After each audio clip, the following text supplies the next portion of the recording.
So most of us have never heard of a small community that exists in the south of France named La Chambon. Has anybody here ever heard of La Chambon?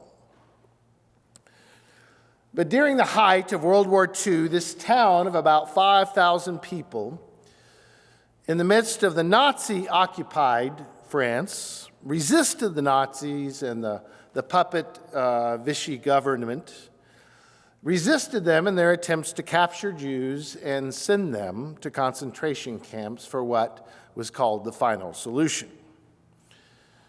This small community sheltered and hid thousands of Jews, men, women, and children, smuggling them to safety, even at the risk of their own lives and livelihood.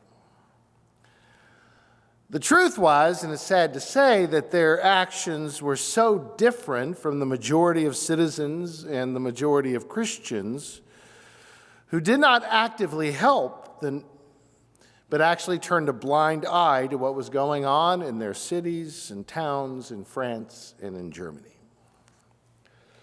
I've mentioned before, fascinated by a book I read in 1996 by a historian, a man named Daniel Goldhagen, a scholar, titled Hitler's Willing Executioners, Ordinary Germans in the Holocaust, in which he argues that no institution in Germany, not the media, not the university, no institution in German society, and especially not the church, really resisted the rise of the Nazis and the implementation of the final solution. His argument was that the average citizen, be they Christian or not, either fully participated or simply ignored in what was going on around them when it came to what was happening to the Jews. And the haunting question underneath his research is why? Why would ordinary Germans, who were by all accounts honorable, educated, refined, moral, not resist what was happening around them? It's a hard question. And La Chambon was the exception to the rule in the midst of the horrors of the Holocaust. And scholars were interested in another, more related question. What made this community, these people, so different from those around who were too afraid to do act or too afraid to protect the vulnerable and oppressed? What made them different? And the truth is, after the war, a number of scholars and historians descended on the town to try and answer that question and interview citizens of the community who were still alive. And some scholars pointed out and attributed their resistance to their town's history of descending from Huguenots who had experienced their own persecution in France, and thus made them more receptive to the suffering of others. Other historians cited the church leadership, such as Pastor André Trocmé, whose pacifist views and preaching encouraged his people to save as many people possible. Pastor Trocmé always concluded his sermons with these words: "You shall love the Lord your God with all your heart, with all your mind, with all your soul, and with all your strength, and you shall love your neighbor as yourself." Now go, practice it. But what struck most of the scholars and the historians, though, was the matter-of-fact nature of the people when asked the question why they risked their lives to save the Jews. And the wife of the pastor put it rather succinctly. She put it this way: "Those of us who received the first Jews did what we thought had to be done. Nothing more complicated than that. It was not decided from one day to the next," she goes, "what we would have to do. There were many people in the village who needed help. How could we refuse them?" A person doesn't sit down, she says, and say, "I'm going to do this and that." We had no time to think. When a problem came, we had to solve it immediately. Sometimes people ask me, "How did you make a decision?" There was no decision to make. The issue was, do you think we're all brothers and sisters or not? Do you think it is unjust to turn in the Jews or not? Therefore, let us try to help. Almost that matter-of-fact way in which someone chose to risk their lives simply because it was the right thing to do. Be doers of the word and not merely hearers who deceive themselves. These words read this morning, taken from a letter to the churches attributed to James, the brother of Jesus, gets to the heart of the questions about discipleship and about faith. Who we are, what we are to be about, our being, and our doing. And James confronts us himself with a question: are you doers of the word, or simply those who hear the word and it really makes no difference what you do? It's a good, hard question for us this morning. But I'm intrigued by the image James presents next. He writes, "For if any are hearers of the word and not doers, they are like those people who look at themselves in a mirror. For they look at themselves, and on going away immediately forget what they were like." They look into a mirror and upon going away immediately forget what they look like. Now, what's this mirror James is describing? Could it be the word we hear and tells us what we look like? And if we don't do the word, then we forget what we saw in the mirror of the word, who we really are, and what we really look like. As I wrestled with that image this week, it occurred to me I often think of worship as a kind of mirror, if you will. That when we gather here on Sunday morning, worship actually is a mirror in which we are reflected back to us our true, real image.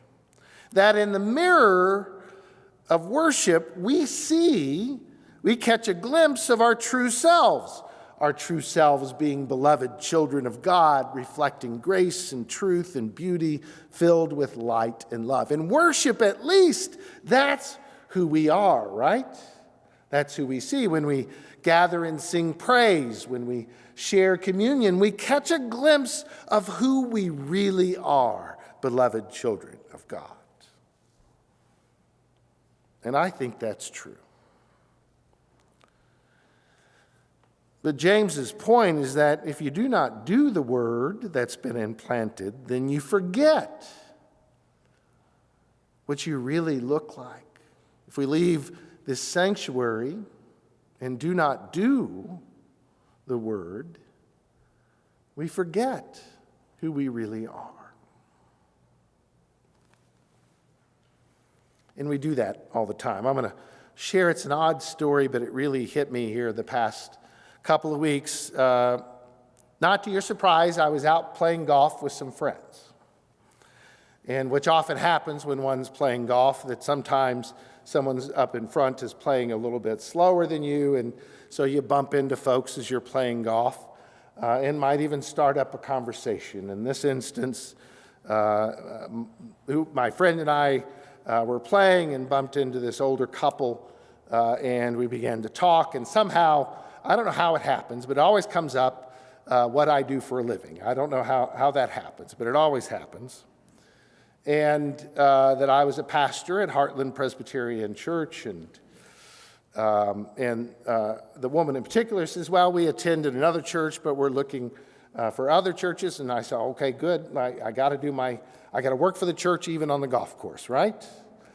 And I said, you're more than welcome to come to Heartland. You'd probably enjoy the music, if not the preaching.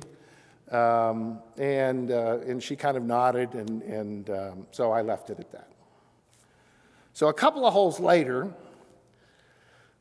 we bump into them again. And she says, well, I have a question for you. She says, what does your church believe about critical race theory? And I remember being struck. Someone's asking me to have a political discussion.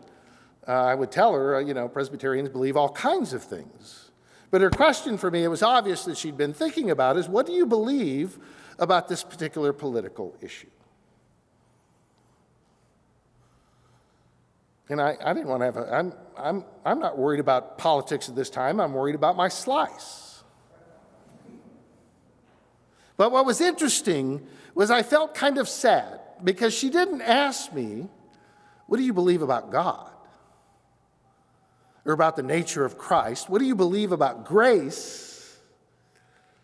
What is the image that drives your life? She didn't ask me that. And I probably missed it. I have no idea where she stood on the issue, but it obviously was some driving way in which she saw herself in the world. Now, I had a conversation with a colleague about that encounter because I was really saddened by it. About the mirrors our society reflects back about who we are, the image of who we are to be. And he said he wasn't surprised because he pointed out the mirrors we see ourselves are especially these days in social media or the news or some Twitter or Facebook. Those are the mirrors we look at ourselves and see ourselves reflected back, an image more often than not. I know I've encountered that image and seeing it in myself, reflecting anger and self-righteousness, often consolidating what we already believe, right? And he pointed out, my colleague, rightfully so, he says, we look at those images every single day, all day long. That's the mirror we look into for hours on end. So that's not a surprise that that's what we think we look like. My colleague pointed out that for most of us, our encounters with the Word of God in worship is only for that hour on Sunday morning. We only look in the mirror for an hour. God forbid you go past the hour. That's the only time we look in that mirror. And for many of us, the only time we look in the mirror is the 15 minutes of the preacher. And if they're feeling rambunctious, maybe 20 minutes. That's why it's so hard, I think, to remember what we truly look like. What we truly, the image we bear when we leave this sanctuary. For James, hearing is doing, and doing is being. There is no separation. Now, we tend to separate those things out in our heads. We might see worship as separate from mission, as separate from education, as separate from pastoral care, congregational care, but they're not. Worship is mission. Mission is worship. And I would propose to you this morning that one of the answers to the questions of why the people of Les Chambon acted so differently than others, why they just so casually made this choice to put their lives in danger for total strangers, that it really wasn't some great act of courage. It wasn't some profound decision they made at the dinner table by vote. It wasn't a decision they made by vote of a congregation. It was simply who they saw in the mirror of their faith.